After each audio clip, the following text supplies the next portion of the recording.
Hello students, welcome to सिद्धांत classes.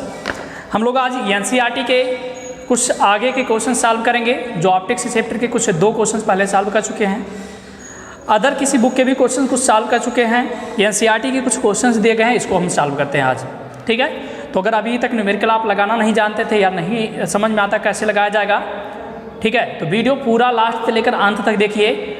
और ये वादा रहेगा आप लोगों से, अगर वीडियो पूरा देखेंगे तो आप लोग को न्यूमेरिकल फिर बहुत ही आसान लगने लगेगा।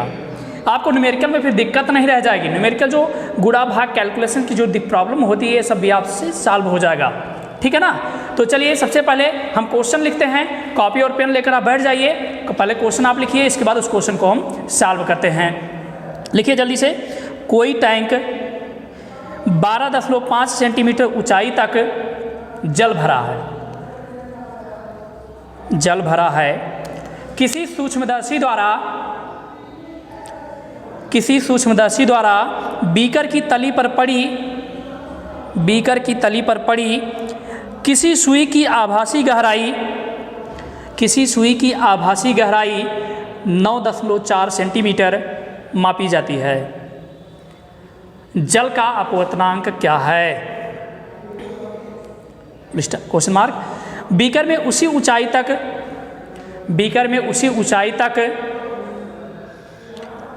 जल के स्थान पर किसी 1.63 अपवर्तनांक के अन्य द्रव से प्रतिस्थापित करने पर सुई को पुनः फोकसित करने के लिए कितना ऊपर या नीचे ले जाना होगा? क्वेश्चन मार्क लगा लीजिए। चलिए बहुत ही आसानी से क्वेश्चन को सीखते हैं। कोई टैंक है जिसमें जो जल भरा है यानी H1, वास्तविक ऊंचाई वो कितना है? 12.5 सेंटीमीटर। जो उसमें सुई है उसकी आभासी गहराई, इसको हम लिख देते हैं आभासी गहराई इन्होंने कितना दिया है? 9.4 सेंटीमीटर। ठीक, जल का अपवर्तनांक पूछ रहे हैं तो अपवर्तनांक का सूत्र एक याद कर लीजिए, जो कि थ्योरी पढ़ाते वक्त नहीं मिला था, मतलब ध्यान नहीं पड़ा था मुझे बताने के लिए, तो हम नहीं बताए थे। अपवर्तनांक बराबर होता है वास्तविक ऊंचाई या गहराई बटे आभासी गहराई। ठीक है, वास्तविक गहराई की बात करें तो 12.5 बटे 9.4। ठीक, अब हम लोग क्या करेंगे? दशमलव के बाद अंश में देख रहे हैं कितने अंक है? 1 अंक है। हर में दशमलव बाद कितने अंक है? 1 अंक है, तो दशमलव हम छोड़ देंगे। जब अंश और हर में दशमलव बाद अंकों की संख्या बराबर होती है तो हम क्या कहते हैं? दशमलव को छोड़ देते हैं। तो दशमलव हमने छोड़ दिया, हमारा आ गया 125 बटे 94। ठीक है, ये अपवर्तनांक हो गया n बराबर। अब फिर क्वेश्चन में कुछ और कहा जा रहा है। यदि बीकर के स्थान पर कोई अन्य द्रव रख दिया जाए, जल के स्थान पर यदि कोई अन्य द्रव n बराबर हम लिख देते हैं, क्योंकि n बराबर इन्होंने दिया 1.63 रखने पर वास्तविक गहराई।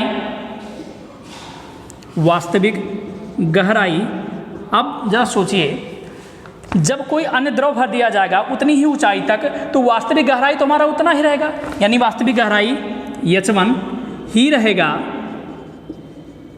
परंतु आभासी गहराई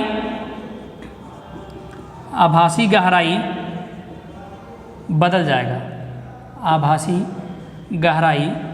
जाएगा। ठीक है, माना आभासी गहराई H2 डैश है। ध्यान दीजिए, यहाँ H2 माना था, यहाँ पर H2 डैश मान लेते हैं। तब कहेंगे इसलिए अपवर्तनांक का सूत्र फिर से लगाइए। अपवर्तनांक का सूत्र क्या होता है? वास्तविक गहराई बटे आभासी गहराई। ठीक, अब एक बात बताइए, सूत्र वही लगाया लेकिन इस कंडीशन में अपवर्तनांक कितना है? 1.63 है कि नहीं? वास्तविक गहराई तुम्हारा 12.5 ही रहेगा। बटे आभासी गहराई हमें नहीं पता, यही तो हमें ज्ञात करना है, H2 डैश। ठीक, इसे हल करते हैं, सॉल्व करेंगे कैसे, H2 डैश बराबर 12.5 बटे 1.63। पक्षांतर कैसे किया, इस H2 को पक्षांतर करके कर देंगे, यहाँ पर चला जाएगा गुणे में, और यहाँ जो पहले से गुणे में ही कहाँ चला जाएगा, बटे में चला जाएगा। ठीक, चलिए यहाँ पर एक जीरो लगा देते हैं। अब क्यों जीरो लगा दिया, क्योंकि हमने अभी बताया अगर अंश में और हर में दशमलव बार अंकों की संख्या बराबर होती है तो दशमलव हम छोड़ सकते हैं। तो क्या इसका मतलब ये निकलता कि हमेशा जीरो बाद में लगा सकते हैं। देखिए जब दशमलव रहेगा तो उसके बाद चाहे जितना जीरो आप बढ़ा सकते हैं, ठीक है ना, और नहीं रहेगा तब प्रॉब्लम होती है। तो ये हमारा कितना हो जाएगा 1250 बटे कितना 163। ठीक, ये H2 डैश का मान हो गया। अब अगर इसे हम भाग कर देते हैं तो कितना बनेगा, ये हम भाग करके कहीं चेक कर लेते हैं जल्दी से। 1250 में हम 163 से भाग करेंगे, या एक काम करते हैं इसको ऐसे ही छोड़ दे रहे हैं क्योंकि भाग करने पर टाइम जाएगा, छोड़ते हैं अभी, 7 समथिंग आएगा। अच्छा, इन्होंने पूछा है क्वेश्चन में कि अब आभासी गहराई इतना हो गया, पहले आभासी गहराई कितना था 9.4 था। अब ये पूछ रहे हैं कि सूक्ष्मदर्शी को कितना ऊपर या नीचे ले जाना पड़ेगा। अब एक बात बताइए, पहले मान लीजिए इतनी ऊंचाई तक वो दिख रहा था आभासी गहराई, और जब दूसरा द्रव रख दिए तो आभासी गहराई मान लीजिए थोड़ा सा कुछ बदल गया। अब ये 7 समथिंग अगर आएगा तो 9 से कम आएगा। ठीक, तो गहराई अलग बदल गया, तो सूक्ष्मदर्शी को ऊपर लेकर जाना पड़ेगा या नीचे ले जाना पड़ेगा। ऐसे भी आप सोच सकते हो, ऊपर से गहराई जब देख रहे हैं 9.4 था, जब इस कंडीशन में देखेंगे ऊपर से तो गहराई 7 कुछ हो गई। तो गहराई किसकी कम, ये गहराई कम है ना, तो ये गहराई कम है तो इसका मतलब सूक्ष्मदर्शी को हमें ऊपर उठाना पड़ेगा। सूक्ष्मदर्शी को क्या करना पड़ेगा, ऊपर उठाना पड़ेगा। कितना उठाना पड़ेगा, इसलिए सूक्ष्मदर्शी में विस्थापन का मतलब कितना परिवर्तन हुआ, ये हो जाएगा हमारे पास 9.4 माइनस 1250 बटे 163। इसे कैलकुलेट कर लीजिए, जो भी आएगा हमारा आंसर हो जाएगा। और इसे मैं कैलकुलेट नहीं करने वाला हूँ, ये एलसीएम लेकर मत हल कीजिएगा, 1250 में भाग करेंगे तब आसान रहेगा। ये एलसीएम लेकर हल करेंगे तो गलत नहीं रहेगा, लेकिन आसान रहेगा भाग करके लगाना, ठीक है ना। तो चलिए एक क्वेश्चन आप लोग का ये कंप्लीट हो गया। चलिए जल्दी से नोट कर लीजिए, और समझ में आ रहा है तो लाइक कर दीजिए। ज़्यादातर बच्चे क्या करते हैं, वीडियो थोड़ा सा देखकर छोड़ देते हैं, जबकि पूरा अगर वीडियो देखेंगे तभी आपको समझ में आएगा। एक बात और बता दें, जो स्कूल खुलने की प्लानिंग है, कब खुलेगा और उसके भरोसे अगर आप बैठे हैं कि स्कूल जब खुलेगा तब पढ़ाया जाएगा, तब आप तैयारी कर लेंगे, गलत सोच रहे हैं आप। लगातार पढ़िए, क्योंकि जिसको अच्छा नंबर लाना वो बच्चे ऑनलाइन लगातार पढ़ते जा रहे हैं, वो अपनी पढ़ाई में लापरवाही नहीं कर रहे हैं, ठीक है। कुछ बच्चे ऐसे बहानेबाजी कर रहे हैं, सर ऑनलाइन समझ में नहीं आता। अरे बेटा समझ में सब आएगा, बस थोड़ा सा मन होना चाहिए आपका। कितने बच्चे ऐसे हैं जो ऑनलाइन पढ़ करके अच्छा एग्जाम क्वालिफाई कर रहे हैं, तो आप क्यों नहीं कर सकते हैं, केवल आप बहानेबाजी कर रहे हैं। और बहाना करोगे तो किसका नुकसान होगा, तुम्हारा ही नुकसान होगा, तुम्हारे मम्मी पापा का, या हमारा नुकसान नहीं होगा। ठीक, चलो अगला क्वेश्चन लिखो, चालू करते हैं। देखो, किसी निम्न चित्र में किसी आपतित किरण का अपवर्तन दर्शाया गया है, जो वायु में क्रमशः कांच वायु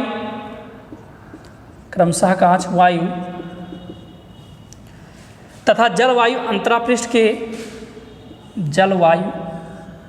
जलवायु एक साथ नहीं, भूगोल वाला जलवायु नहीं, जल और डैश वायु अंतरापृष्ठ के अभिलंब से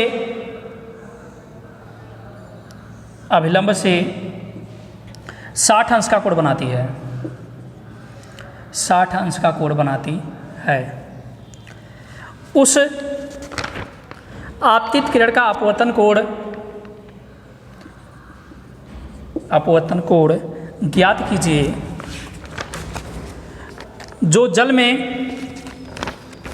जल कांच अंतरापृष्ठ के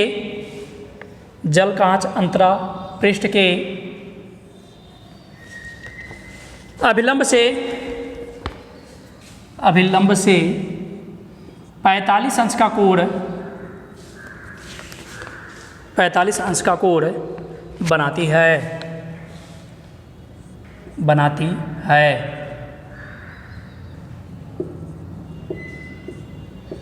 ये जल्दी से चित्र बना लीजिए तब सॉल्व करते हैं।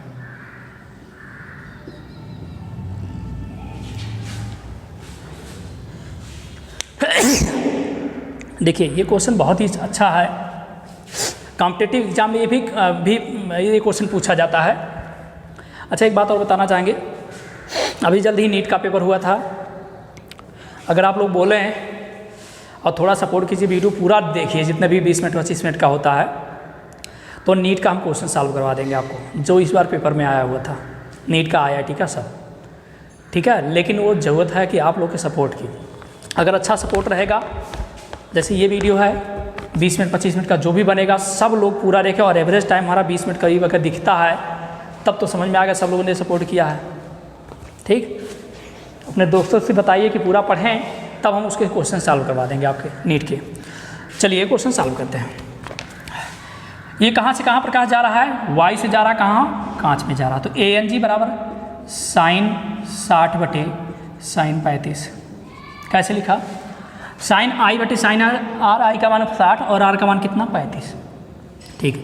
साइन 60 अंश का मान कितना होता है, और √3/2 होता है। साइन 35 अंश का मान कितना होता है, ये होता है 0, या साइन 60 अंश का मान मैं ऐसे लिख 0.8660 और बटे 0.5736। अब कहेंगे सर ये कैसे पता हमको, देखिए ये किसी को नहीं पता रहेगा। अगर एग्जाम में आता है तो ये क्वेश्चन में दिया रहेगा कहीं ना कहीं। साइन 60 अंश का मान इतना, या हो सकता है साइन 60 ना दे, क्योंकि साइन 60 अंश का मान याद होता है सबको। साइन 35 का जरूर दिया रहेगा, तभी आप ये क्वेश्चन लगा सकते हैं, नहीं लगा सकते हैं, या आपको ग्राफ फिर मिलेगा। अगर इसे हल करते हैं, भाग करते हैं, तो ये 1.51 आ जाता है, ठीक। चलिए यहाँ पर देखते हैं प्रकाश कहाँ से जा रहा है, वायु से कहाँ जा रहा है, W में, वाटर में, ठीक है। तो साइन I के स्थान पर 60 बटे साइन R के स्थान पर कितना, 47 अंश। हमने क्या किया, साइन I बटे साइन R लिखा। अब साइन I का मान बताइए कितना है, 60। साइन 60 अंश का मान 0.8660 बटे साइन 47 अंश का मान कितना है, 0.7316। ये मैंने पहले से नोट डाउन कर रखा हूँ। और 1.184 ये बुक में दिया होना चाहिए था, फिलहाल नहीं दिए हैं तो गलत किए हैं, क्योंकि कोई भी स्टूडेंट नहीं लगा पाएगा इसको बिना इसके, ठीक। ये हो गया। इसकी बात कर लेते हैं। यहाँ पर देखिए जल से प्रकाश जा रहा है, यानी W जा रहा है, कहाँ पर जा रहा है, कांच में। WNG बराबर हमें सॉल्व करना है, या WNG बराबर साइन 45 बटे साइन थीटा, क्योंकि यही तो हमें ज्ञात करना है। I के स्थान पर 45 है, R के स्थान पर कुछ पता नहीं है हमको, ठीक। अब WNG नहीं पता है तो WNG को NG बटे NW लिख सकते हो, एक सूत्र हमने पढ़ाया था। WNG बराबर ऐसा लिखा जा सकता है, इक्वल टू साइन 45 बटे कितना, साइन थीटा, ठीक है। ANG का मान रख दीजिए, ANG का मान 1.51 है, तो 1.51 बटे ANW का मान 1.184 इक्वल टू साइन 45 अंश का मान कितना होता है, 1/√2 बटे साइन थीटा। पक्षांतर कर लीजिए तो साइन थीटा बराबर कितना हो जाएगा, 1/√2 गुणे 1.184/1.51। हमने क्या किया, इस साइन थीटा को पक्षांतर करके यहाँ कर दिया, ये गुणे में था ये बटे में चला जाएगा, और ये बटे में था ये गुणे में चला जाएगा, हमने लिख दिया, ठीक। अब अगर इसे हम आगे हल करते हैं, ठीक है, तो अगर इसे हल करेंगे तो क्या आएगा, साइन थीटा इक्वल टू आ जाएगा 0.5546, ठीक। आप कहेंगे सर कैसे, देखिए समय बचाने के लिए मैंने पहले से करके रखे हुए हैं इसको। √2 का मान 1.414 होता है, वो रखेंगे, इसका गुणा करेंगे, फिर भाग करेंगे, हमारा आंसर आ जाएगा, ठीक। तो थीटा इक्वल टू कितना हो जाएगा, साइन इनवर्स 0.5546, ठीक। अब इसका मान कितना होता है, इसका मान होता है 38.68 अंश। ध्यान दीजिएगा, ये क्वेश्चन टिपिकल लग रहा होगा क्योंकि मान नहीं दिया गया है। अगर एग्जाम में आता है तो ये सारे के सारे मान दिए गए रहेंगे, जो आपको यहाँ पर प्रॉब्लम क्रिएट कर रहा है। मान दिए रहेंगे, रखेंगे, उठाकर सॉल्व हो जाएगा। तब केवल आपको यहीं केवल एक लाइन सॉल्व करना पड़ेगा, ये जो कैलकुलेट किया गया कैलकुलेट, इतना ही केवल आपका मेहनत है, बाकी आसानी से हो जाता है, ठीक है ना। चलिए अगला क्वेश्चन लिखिए, उम्मीद करते हैं कर लिए होंगे इसको। जल से भरे 80 सेंटीमीटर गहराई के किसी टैंक की तली पर कोई छोटा बल्ब रखा गया है। जल के पृष्ठ का वह क्षेत्र ज्ञात कीजिए जिससे बल्ब का प्रकाश